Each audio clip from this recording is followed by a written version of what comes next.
Hey, what's up guys, it's Marsman here, and welcome to episode 5 of the Fast Guide to Dark Souls 2. This is mainly a collecting episode, so most of it is going to be sped up. I will explain as I go, as I always do, but for the most part this is about collecting a couple things like some extra Titanite shards and an Estus Flask shard, and kind of going around, working around the Ruined Sentinels as I had previously said. So basically that's the workaround in this episode anyways. I do waste a little bit of time in Majula with some upgrades, and of course you guys can choose the upgrade path you want. This is nothing scripted or anything. I just choose to upgrade these things because I see them fit for the current playthrough that I'm doing. So it's like some strength and some adaptability with some vitality and vigor and stuff like that. It basically depends what you prefer. Like if you're going to be dodging, then of course you want that adaptability, but you may want to choose another stat if that's not what you're doing necessarily. So of course, if you guys want to see the way I'm statting everything and the way I share my stats, you can just pause it if it's a little bit too quick, but I think it's slow enough that you guys can see what I'm doing with this. So basically we'll head back to the Lost Bastille after I buy a couple life gems with the rest of my souls, which is always good to do. You always want to kind of top off as much as possible, because life gems are really useful. Even though they heal a little bit of health, at least they do quite a bit of work over time, even if it's just the life gems and not the radiant ones or anything. So we have to kill a couple guys. There is another Lucatiel speech here, so just go through that if you're doing the quest. I'm going to go through them and show you where they are, just in case. I will not do the Benhart stuff. It's a little easier to follow Benhart as well. Lucatiel kind of has a really hidden spot. And if you go up this little ledge here and climb up the ladder, you will find a large Titanite shard. So that one's kind of hidden, kind of out of sight, and you may not even realize you can go up that ledge. So I figured I'd mention that one for sure. The big thing here is to get to Macduff's shop, and that is why we had bought a couple extra fire bombs. Luckily we got some extra ones in case you needed them in No Man's Wharf, but that's why I bought them. Essentially 3 of them, or basically you only need 2, but from Malentia at the beginning. So what you want to do is, I slowed it down, walk up to this barrel, just touch it a little bit and turn around, and it'll kick the barrel down. Luckily it hit the wall. It won't always hit the wall, and it actually killed one of the dogs here. Sometimes it'll kill both of them if it's close enough, and sometimes it'll just hit the side of the wall and not explode. So that's why you have a firebomb, so you can actually throw it at that barrel and blow up the wall, very much like we did in the Cardinal Tower where Malentia was sitting. Now you want to light a torch, because the minute you light a torch and light this up, Macduff will actually get off his ass and move to his blacksmith station. Otherwise, he'll just sit on a chest that has a twinkling titanite in it, which may be useful for some of you guys.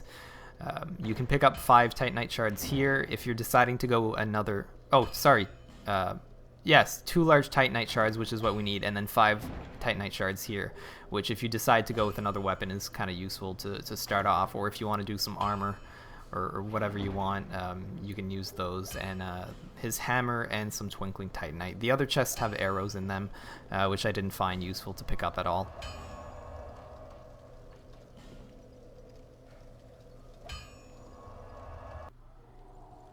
So I'm back at this bonfire to go through and do the Ruined Sentinel skip, and everything from this part on is sped up because it's really kind of self-explanatory. There's not much to miss, and this is where the Pharaoh's Lockstone comes in handy, the one we picked up in Kale's house. You could have bought one for 4,000 from Malentia. I'm sure you can find some elsewhere, but the easiest way to do it is this.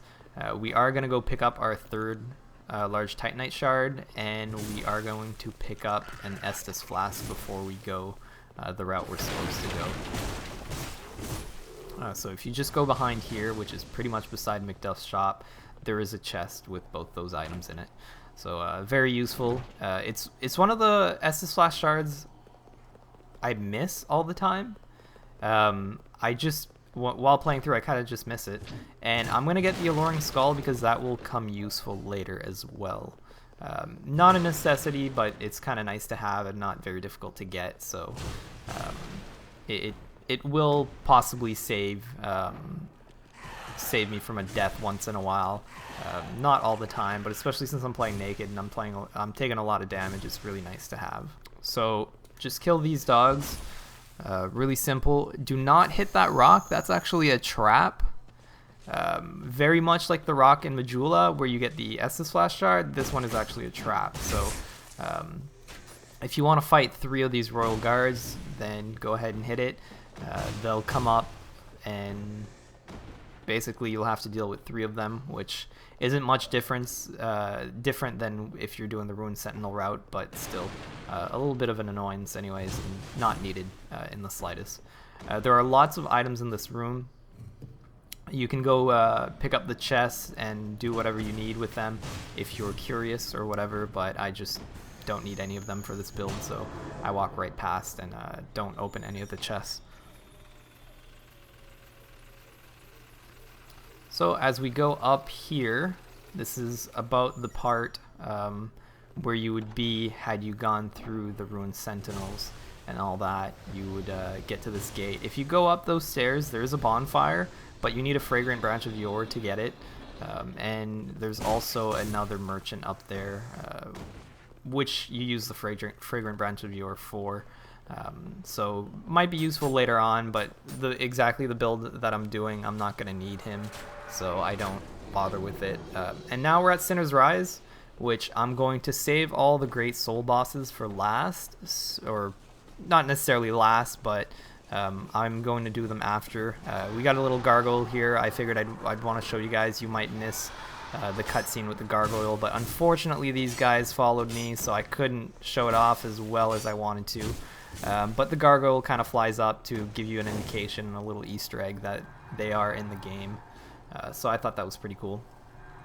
So we're just going to finish up here. I hope you guys enjoyed the episode. Another short one about collecting stuff. There will be some like that just because it's easier to do it and break it up that way. And yeah, I want to thank you guys for watching. Hit the subscribe if you're not already. If you enjoyed it, leave a like and comment. And yeah, thanks for watching. Bye.